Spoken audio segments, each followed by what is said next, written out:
Today I'm going to be changing my shoes. The shoes on the drum brakes on this 1995 Toyota Rav4. They are definitely worn out and need urgent attention. I can feel that they no longer work as well as they should be. Safety first. The drums are hiding behind the rear wheels. So to start, I'll just get the nuts on one wheel loose. Bricks have been placed on either side of the front wheels as an extra precaution.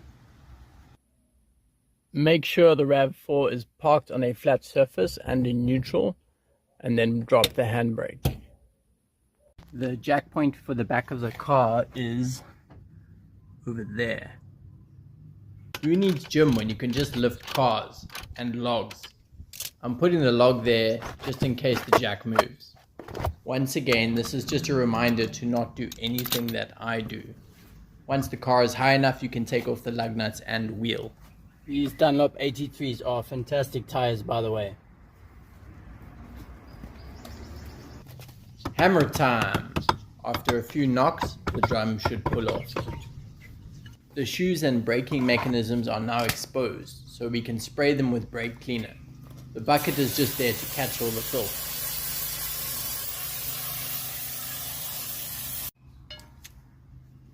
The drum itself actually looks alright and I can reuse it. It's just missing this rubber plug, which I ordered from Japan and can replace. Taking everything apart is much easier if you tighten the adjusting screw fully. This is done by pulling back the pull lever and tightening the ratchet gear.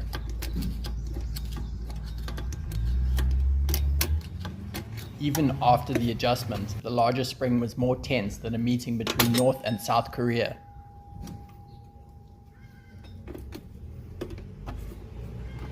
But it just took a simple twist to remove the cups and springs that keep the shoes in place.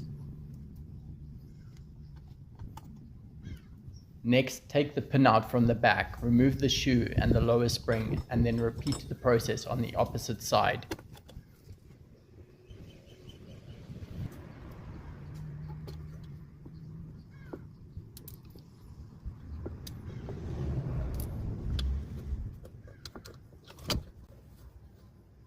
The cable that connects to the handbrake is enclosed on a spring that needs to be pulled back to pop it off the shoe. A little cleaning up gets that backing plate looking 10 years younger. I got some genuine Toyota parts. You don't want to mess with your brakes. Here's the old setup. I'm going to reuse this spring, this assembly here. I got some cups. Apparently that's what these are called. Some lock washers, springs, and new pins. And of course, the new shoes. You can see these are far less worn than these are. All the bits and pieces are being transferred from the old left shoe to the new left shoe. We'll be reusing almost everything except for the lock washers.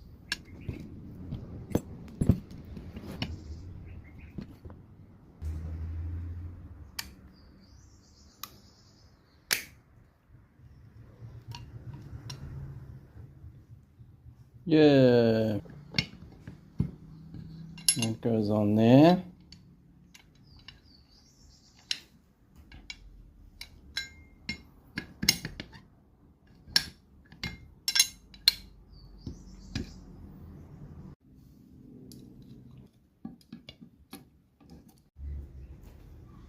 Give the end of the lock washer a good squeeze to lock it in place.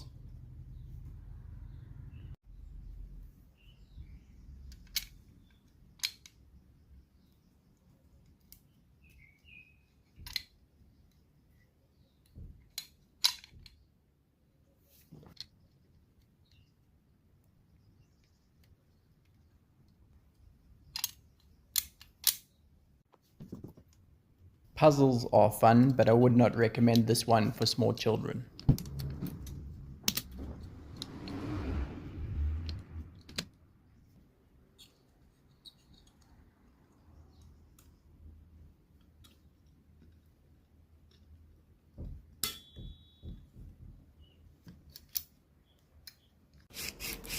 A little sanding on the corners and the outside of the new shoes will help them slide into their new job.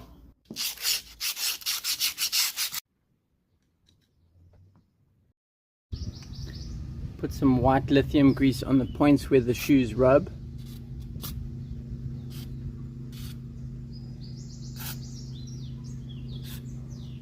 After adding a bit of grease to the backing plate, the shoes can go on. It was at this point that I forgot the exact order that everything came off in.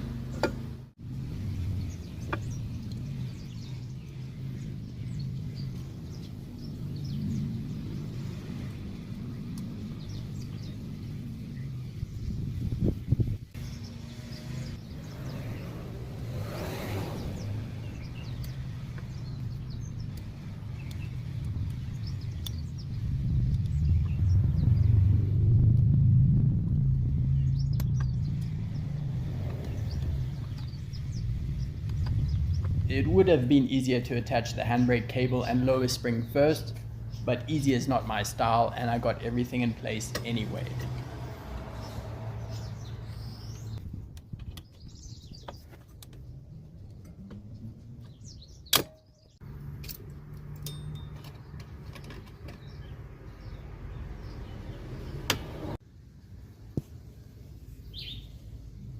The handbrake cable threads through the bottom.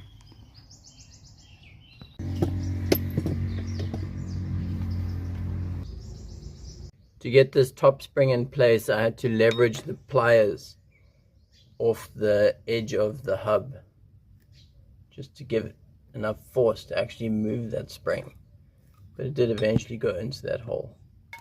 The drum is going back on. Drum roll, dodum-ch. Once you line up this hole with that ratchet, you can actually adjust the tightness of the shoes on the sides of the drum. Make sure it makes a clicking noise. There we go. Every click makes it tighter. Once the shoes are tight enough on the drum that you can only just move it with one hand, you can plug the hole shut with this rubber plug. It comes from Japan. I couldn't find any locally.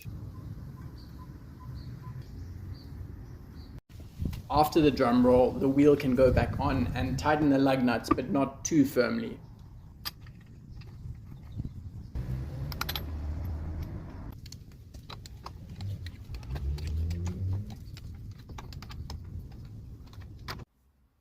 Get back in gear and put the handbrake back up.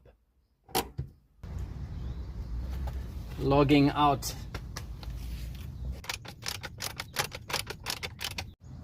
Once the wheel is touching the ground, we can tighten it up a bit more. 103 Newton meters.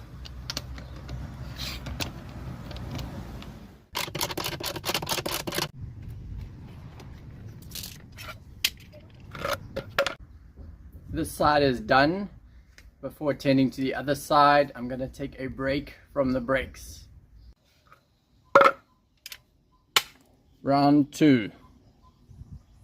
Changing the shoes on the other drum brake was a similar procedure, except this time I threaded bolts through these two holes to push the drum off the wheel hub. And that's that. Once all the shoes were in, it was time to put them to the test. Buxton is back on the road.